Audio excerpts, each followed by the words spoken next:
이 새벽에 함께 묵상할 말씀은 마태복음 22장 1절에서 22절입니다.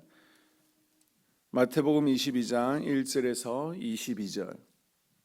예수께서 다시 비유로 대답하여 이르시되 천국은 마치 자기 아들을 위하여 혼인잔치를 베푼 어떤 임금과 같으니 그 종들을 보내어 그 청한 사람들을 혼인잔치에 오라 하였더니 오기를 싫어하거늘 다시 다른 종들을 보내어 이르되 청한 사람들에게 이르기를 내가 오찬을 준비하되 나의 소와 살찐 짐승을 잡고 모든 것을 갖추었으니 혼인잔치에 오소서 하라 하였더니 그들이 돌아보지도 않고 한 사람은 자기 밭으로 한 사람은 자기 사업하러 가고 그 남은 자들은 종들을 잡아 모욕하고 죽이니 임금이 노하여 군대를 보내어 그 살인한 자들을 진멸하고 그 동네를 불사르고 이에 종들에게 이르되 혼인잔치는 준비하였으나 정한 사람들은 합당하지 아니하니 내 그리 길에 가서 사람을 만나는 대로 혼인잔치에 청하여 오라는데 종들이 길에 나가 악한 자나 선한 자나 만나는 대로 모두 데려오니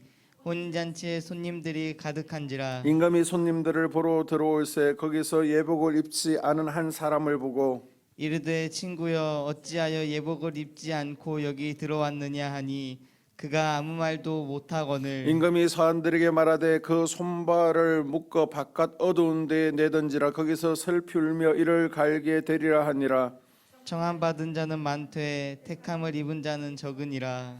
이에 바리새인들이 가서 어떻게 하면 예수를 말의 올무에 걸리게 할까 상의하고 자기 제자들을 헤롯 당원들과 함께 예수께 보내어 말하되 선생님이여 우리가 아노니 당신은 참되시고 진리를 하나님의 도를 가르치시며 아무도 거리끼는 일이 없으시니 이는 사람을 외모로 보지 아니하심이니 그러면 당신의 생각에는 어떠한지 우리에게 이루소서. 가이사에게 세금을 바치는 것이 옳으니까 옳지 아니하니까 하니 예수께서 그들의 악함을 아시고 이르시되 외식하는 자들아 어찌하여 나를 시험하느냐. 세금 낼 돈을 내게 보이라 하시니 데나리온 하나를 가져왔거늘 예수께서 대답하시되 이 형상과 이 글이 누구의 것이냐. 이르되 가이사의 것이니이다. 이에 이르시되 그런즉 가이사의 것은 가이사에게 하나님의 것은 하나님께 바치라 하시니 그들이 이 말씀을 듣고 놀랍게 여겨 예수를 떠나가니라. 아멘.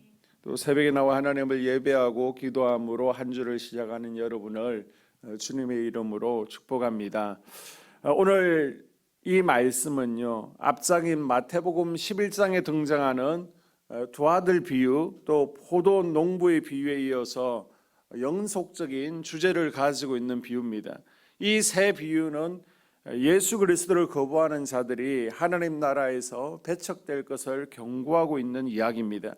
특히 오늘 본문의 혼인잔치 비유는 값없이 베푸시는 하나님의 은혜를 거부하는 문제를 교훈하고 있습니다. 오늘 본문 비유 내용을 요약하게 되면요, 어느 임금이 아들의 혼인잔치를 준비하고 여러 손님들을 청하게 초청을 했습니다. 그런데 막상 초청받은 사람들이 거절하죠. 임금은 다시 종들을 보내어 초청했지만 그들은 바쁘다는 이유로 또 상업적인 이유로 그 초청에 응하지 않고요, 심지어는 심부름을 보낸 종도를 죽였습니다. 이것에 대해서 보고받은 임금은 화가 나서 군인들을 보내서 그 살인자들을 죽이고요, 동네를 불살라 버렸습니다. 임금이 이번에는 종들을 사거리로 보내서 아무나 혼인잔치에 참여할 수 있도록 초청을 했습니다. 그 가운데 많은 사람들이 왔지만은 예복을 입지 않은 사람들을 혼인잔치에서 끌어내 쫓아내었습니다. 이 비유는 무엇을 의미하고 있습니까? 이 비유에 등장하는 임금은 누구예요? 하나님이고 또 아들은 예수님이고 아들의 혼인잔치는 메시아의 혼인잔치입니다. 예수님과 교회의 혼인잔치입니다. 하나님은 하나님 나라의 영광스러운 잔치에 여러 사람들을 초청하였습니다. 하나님은 처음에는 유대인들을 부르셨죠. 그러나 이들은 받아들이지 않고 오히려 하나님의 종들인 선지자들 핍박하고 죽이기까지 했습니다. 그래서 하나님께서는 이방인인 우리까지도 불러주신 거예요. 실상 예수 그리스도를 믿는 우리도 하나님 나라의 잔치에 초청받은 사람들인 줄로 믿습니다. 왕의 아들 혼인잔치 자리에 초청받은 사람들은 모두 세상 일에 바쁜 사람들이었습니다. 오기를 싫어했습니다. 이들은 오늘날 구원 초청을 받고도 주님이 준비하신 천국 잔치 자리에 오지 않는 사람들을 의미하는 것이죠. 이들의 태도를 보게 되면요, 3절에 싫어하죠. 그리고 5절에 세상 일에 힘쓰고 있습니다. 6절에 또 복음을 전하는 자들을 핍박하는 행동으로 나타나고 있습니다. 실제로 바쁘다는 이유로 상업사 핑계로 참여하지 않은 이들은 유대의 제사장들, 장로들, 바리새인들 그리고 서기관들입니다. 이들은요 선지자를 죽였습니다. 심지어 세례 요한과 예수님도 죽였습니다. 여기서 우리가 생각할 것이 있습니다. 혼인잔치에 먼저 성함을 받은 이들은 하나같이 자신의 개인적인 일 또 사업의 핑계로 초청을 거부했습니다. 이건 육신적인 쾌락과 또 생계에 연연하느라 가장 중요한 영혼을 잃어버리는 경우가 있다는 것입니다.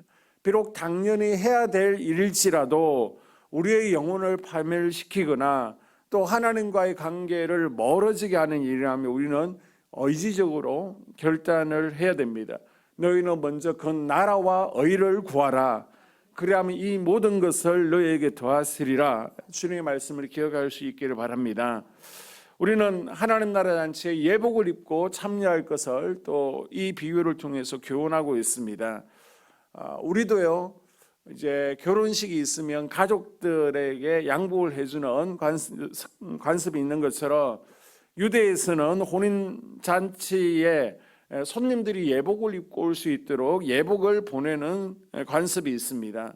특별히 본문의 혼인 잔치는 한 나라의 왕의 아들의 결혼식이었기 때문에 그 어느 때보다 예법이 중요한 자리였습니다. 그런데 만일 주인이 보낸 예복을 입지 않고 참석하면 이것은 주인에 대한 무례가 아닐 수가 없습니다. 천국도 하나님께 합당한 경외를 표시하는 합당한 예복을 입지 않는다면 들어갈 수 없는 것이죠. 이것은 오직 그리스도로 말미암아 주어지는 예복입니다. 이 예복은 그리스도의 보혈로 깨끗하게 씻음을 받은 성도들의 거룩한 행실의 옷이다라고 에베소서 2장에 말씀하고 있습니다. 우리가 거룩한 세마포 옷을 입고 천국 혼인잔치에 참여하는 천국 시민들이 될 수 있기를 주의 이름으로 축복합니다. 자, 그리고 15절에서요 22절에 보게 되면 가이사에게 세금을 바치는 문제가 나오고 있습니다. 바리새인과 헤롯 당원들은 예수님에게 잘하는 척 하면서 사실은 흠집 내기 위해서 또 함정에 빠뜨릴 질문을 가지고 예수님께 다가옵니다. 과연 가이사에게 세금을 바치는 것이 옳은가 그런가의 질문입니다. 예수님께서 옳다라고 그러면 예수는 친로마파다 매장시키려고 하는 것이고요. 세금을 바치는 것이 잘못되었다라고 그러면 예수는 반로마파다 로마 당국에 고발하려고 하는 말의 올무였습니다. 이 바리새인과 헤롯 당원의 올무에 지혜롭게 대답하신 예수님의 말씀 가운데 어떤 교훈이 있습니까? 가이사의 것은 가이사에게 바치라는 것입니다.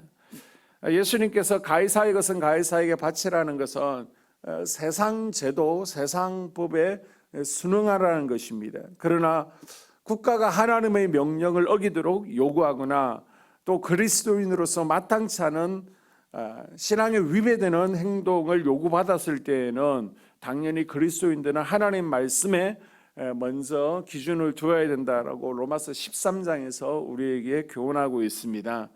또한 하나님의 것은 하나님께 바치라는 것입니다. 하나님의 것에는 무엇이 있습니까? 우리 모든 것이 다 하나님의 것이지만 그 가운데 일부를 하나님께서는 돌려받기를 원하십니다. 모든 날 모든 시간이 다 하나님의 것이지만 일주일 가운데 하루를 하나님께 구별함으로 시간의 주인이 하나님이심을 인정하라는 것입니다. 그래서 일주일 중에 하루인 주일은 우리가 구별해서 하나님께 드림으로 이 모든 시간의 주인이 하나님이십니다. 우리는 성직이라고 고백할 수 있기를 바랍니다. 마찬가지로 모든 물질이 하나님의 것이지만 10개 중에 하나를 구별함으로 하나님의 것임을 인정하라는 것입니다. 하나님께서 우리 삶 가운데 선악과로 주신 것이 바로 11조라는 것이죠. 모든 것이 하나님의 것이지만 다 너희에게 맡긴다. 다만 10개 가운데 하나를 손대지 않으므로 이 모든 것이 하나님의 것임을 인정하고 고백하라는 것입니다. 하나님께서는 이것을 통해서 우리가 욕심을 다스리는 사람, 또 청지기로서 이 땅에 살아가기를 원하시는 것이죠.